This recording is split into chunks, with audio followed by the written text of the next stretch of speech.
రాజేశ్వరి రాజేశ్వరి నా మాట విను రాజేశ్వరి.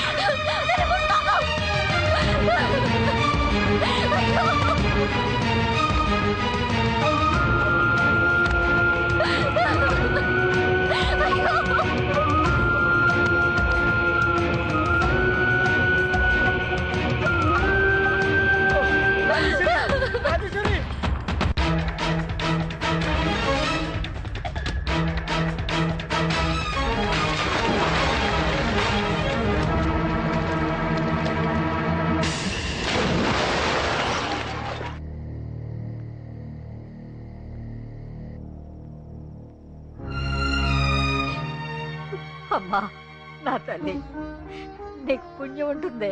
ఇట్లాంటి తెలుగు తక్కువ పని ఇంకెప్పుడు చెయ్యొద్దు. మా వాడు చేసిన తప్పే. ఆ తప్పు నువ్వే కాదు, ఏ ఆడపిల్ల క్షమించదు.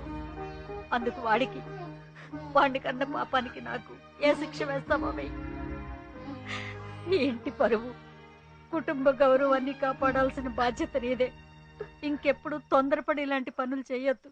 నీకు దండం పెడతానే. అత్తయ్య, ఏదో కోపంలో అలా చేశాను, మళ్ళీ చెయ్యను. నా తలరాత ఎలా రాసుంటే అలా జరుగుతుంది. మంచైనా చెడ్డైనా భరించాలి, బ్రతకాలి. మీరెళ్ళి పడుకోండి. వెళ్ళండి వెళ్ళండి అత్తయ్య. అమ్మ నాన్న మీరు కూడా వెళ్ళి పడుకోండి.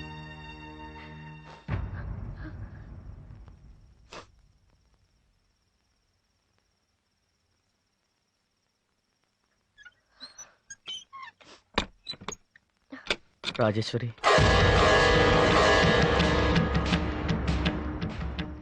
చూడు, చావకూడదని నేను నిర్ణయించుకున్నాను. ఈ ఇంట్లో ఉండాలో లేదో నువ్వు నిర్ణయించుకో. నీ చెయ్యి కాదు, నీ నీడు కూడా నా మీద పడకూడదు.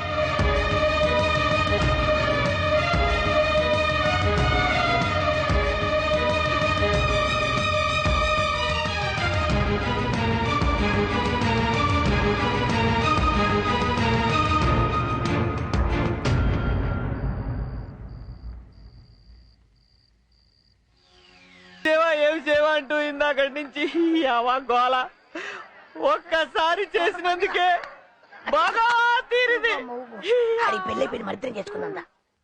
ఒక్కళ్ళి వేస్తే అన్నము పేడతో అలా బాబాయ్ పిండి కొట్టింది. మరి బాబాయ్ కొట్టద్దు. అత్తయ్య బాబాయ్ పిండి ఇద్దరు కొట్టారు. సచ్చినాడా నిన్ను నరికి గుప్ప పాత్ర వేయాలి. ఎరా గాలి సచ్చినాడా, దగ్గరుండి నా కొడుకు చెడగొడతావా? నిన్న రాత్రి తోట బంగ్లాలో ఏం జరిగింది చెప్తావు?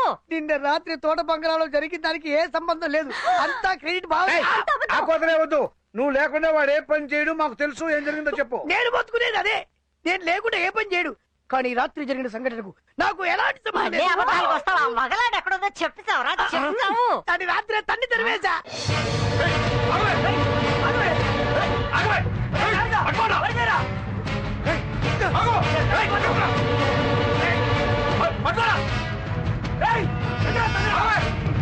చిలక ఏ తోడు లేక ఎటే పొమ్మ ఒంటరి నడక. ఎక్కడికి? దయచేసి నన్ను వదిలేయండి. నేను ఊరు వదిలి వెళ్ళిపోతాను. ఒక్క రాత్రికి అడిమే మోసి తిరిపోయిందా? నా వల్ల ఆయనకి ఏ సమస్య రాకూడదు. సమస్య రాదు, చావు వస్తుంది. ఎలాగో చెప్తాను విను. నేను నిన్ను ఇప్పుడు చంపేసి నీ శవం తీసుకెళ్లాడు తోటలో పాతేస్తా, కేసరి మీద తోసేస్తా. ఆడు నిన్ను వేలంపాట్లో కొనేసి రేప్ చేసేసి చంపేసి పూర్తి చేశాడని చెప్పేసి కోర్టులో దొంగ సాక్ష్యం పుట్టించేస్తా. వాడి మెళ్ళో ఉరితాడు పడుతుంది, వాడి పెళ్ళం మెళ్ళో తాళి తెగుతుంది. వద్దు, అలా జరగకూడదు. కొత్తగా పెళ్ళయింది. నా వల్ల వాళ్ళకి అన్యాయం జరగకూడదు. నేను ఈ ఊళ్ళోనే ఉంటాను.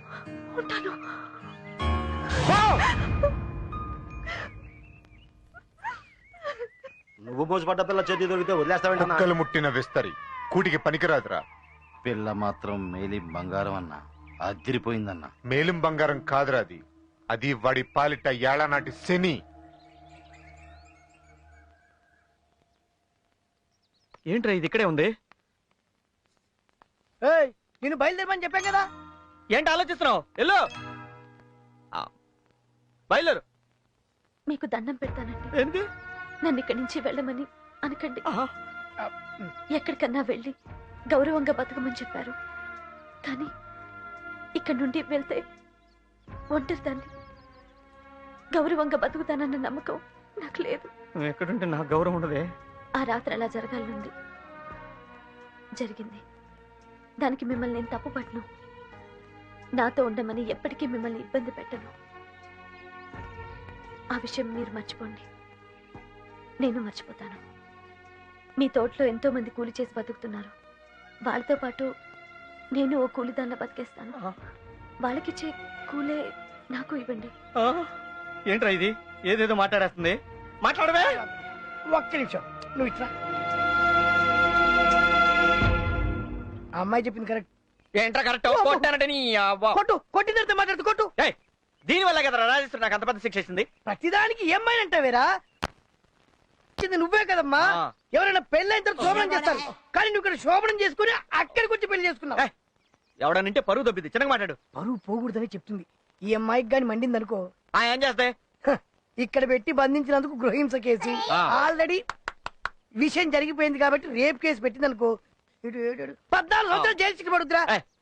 నువ్వే ఏదో మేనేజ్ చేయవా? అది నేను చూసుకుని నాకు వదిలి. ఈ విషయం రాజేశ్వరికి తెలిస్తే? రాజేశ్వరి తెలియకుండా నేను చూసుకుంటాను కదా.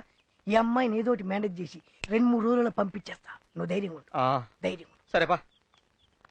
చూడు, మా వాడు జైలుగుండే, జాలిగుండే, కాబట్టి నువ్వు ఇక్కడ ఉండడానికి ఒప్పుకుంటున్నాడు. కానీ నువ్వు ఈ తోటలోనే ఉండాలి, బయటకు వచ్చిన పరువు తీయకూడదు. పదరా పద. ఇదిగో నీకు కావంటే తోడుగా ఒక మంచి ఆయన్ని కూడా ఏర్పాటు చేస్తాం, సరేనా? వస్తున్నా.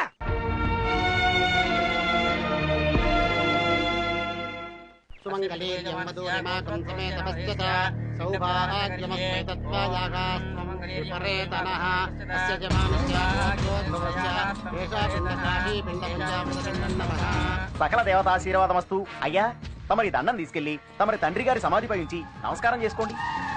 ఆయురారోగ్య ప్రాప్తిరస్తు. అయ్యా, ఈ దండం తీసుకెళ్లి తండ్రి గారి సమాధి మీద ఉంచి దండం పెట్టుకోండి.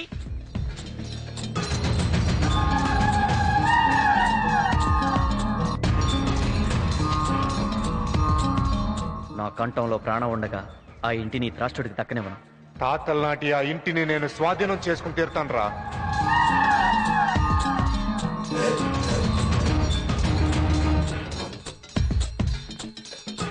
కోర్టు తీర్పు రానివ్వరా, ఈ సమాధి పక్కనే నిన్ను పాతి పెడతాను. అదే నేను చెప్తున్నారా.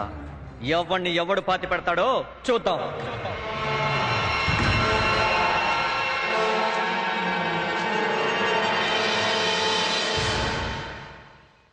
ఏంటాయా ఇద్దరు ఒకే సమాధికి దండలేసి వెళ్తున్నారు?